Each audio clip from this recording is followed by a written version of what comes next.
Now, Alfa Romeo has launched a replacement for its 156, which is called the 159. Well, actually, James, that was launched 2 years ago. Yes, it was, but we weren't paying attention.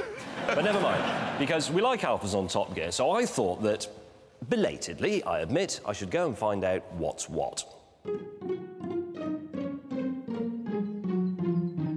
So, better late than never, here it is. But before we get stuck in, we have to take care of some housekeeping. I have here the Top Gear Italian car road test cliché swear box. And every time I use a word like soul or passion or any bit of fake Italiano to describe this car, I've got to put a pound in it. Let me explain the problem. For years, people who do my job, people who test cars, have only ever been able to say exactly the same thing about Alfa Romeos, and it is, yes, the build quality is a bit ropey in places, and the electrics will probably prove to be a bit iffy. But we prefer them to BMWs because an Alfa's beautiful looks and gorgeous engine note fill it with soul and passion. Oh, cock. Anyway, you see the problem. This is what Alfa Romeo is about. To be honest, I could take the road test of the 156, which we did 9 years ago, and just change the 6 to a 9. Still, you never know. Maybe this time things will be different. Let's start with the looks. That front end, those lights, that sweeping bonnet line and the striking grille, and it's the same story around the back. Inside, there are lots of silvery bits and lovely dials. In fact, there are 2 words that perfectly encapsulate the stylistic beauty of this car.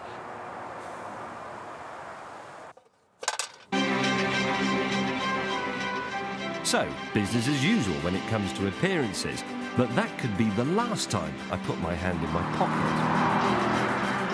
You see, Alfa Romeo has now put a German in charge of the company, and he's a man who used to be responsible for things like BMW M-Series cars and more recently the Rolls-Royce Phantom. Stuff that doesn't fall apart. Apparently, he's passionate about build quality, and he's promising that the electrics will no longer be installed by a toddler group. And you better be right, frankly, because this thing is now stuffed with electrical gizmos. It's got an electronic key, it's got automatic climate control, it's got an MP3-compatible stereo, it's got parking sensors, you can have sat-nav, and you can have an integrated mobile phone. All this on a car which, at £22,500, is £2,000 less than the equivalent 3 Series. Now, we won't know if this quality regime works until you tell us what the 159 is like to live with. But for now, there's a more pressing issue. The danger is that under this new regime, the alternator will work, the headlights will come on when you turn the switch, but the 159 will have lost its essential Alfa you-know-what, and it won't drive with all the Alfa traditional diddly and doodah. To find out, we need to take it for a good drive, and for that, we've come to the River Humber. It's an amazing feat of nature, which every day drains 1/5 of England. My job today is to get from one side to the other, and to keep the Alfa on its toes, I'll be racing against a man. Yes, it's another of our real-life situation tests. This is Graham Bonus. He's rather tall, and on this occasion, that's a good thing. You see, the easiest and quickest way across the mile-wide river is the magnificent Humber Bridge. But in our race, neither of us is allowed to use it. So I'm going to drive around the estuary the long way, starting here, go up here, bit of motorway, and then this series of spaghetti-like B roads where I'll find out if the Alfa still has the soul and the passion. And Graham, he's going to do something rather amazing. He's going to walk across. Is there a risk that you'll just get stuck? There is, yeah. There's a risk that when I'm in the thick mud that's across there, exhaustion can maybe get the better of me, and then I'll just, pass out. So you haven't got a breathing tube or a small aqualung or anything like that? you can only breathe as long as your head is above the water, and it will only just be above the water. Yeah. So you've either got to make it or you drown. Correct. What else can I say? But 3, 2, 1, go.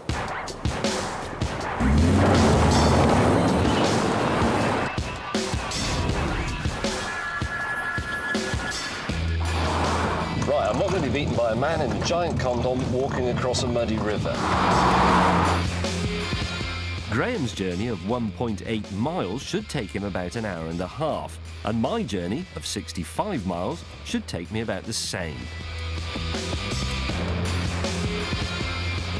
I'll just tell you very quickly about the new engine in this car while I'm in the village. It's a 2.2 litre petrol 4-cylinder. It's very modern. It's got words like variable written on the top of it.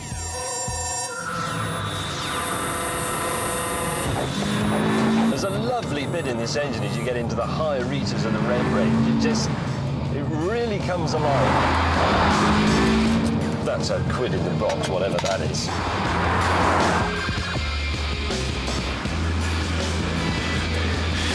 As thousands of tons of tidal water tore away at Graham's muscles, I left the B roads for a quick motorway blast. Here we go. Into fifth. The great thing about an Alfa is somehow the Italians do know how to make a car feel elemental. But I suppose that's not surprising from the nation that gave us Verdi.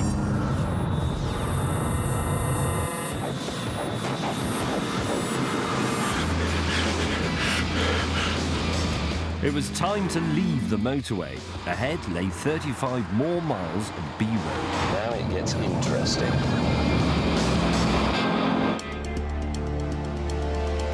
Graham was past the halfway point, and despite his immense strength, he was struggling against the incoming 12-mile-per-hour tide. I was also struggling to keep hold of my money. I'm just stringing this series of sweeping bends together like someone who's really skilled at using a fork to roll up their spaghetti.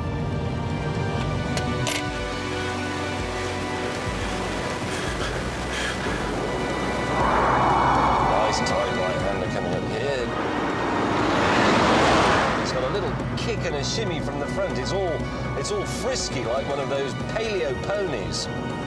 This is getting expensive.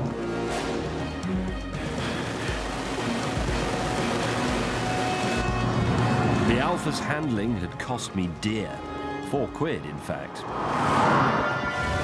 But now we were in the final stages of the race. Come on!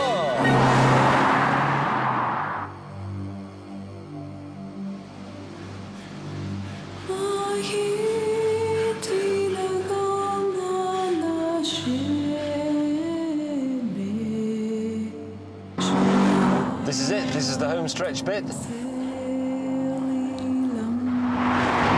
On.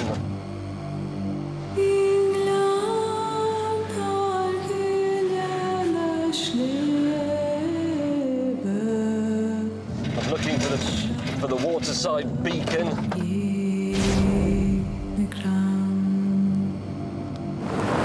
There it is. That's the beacon.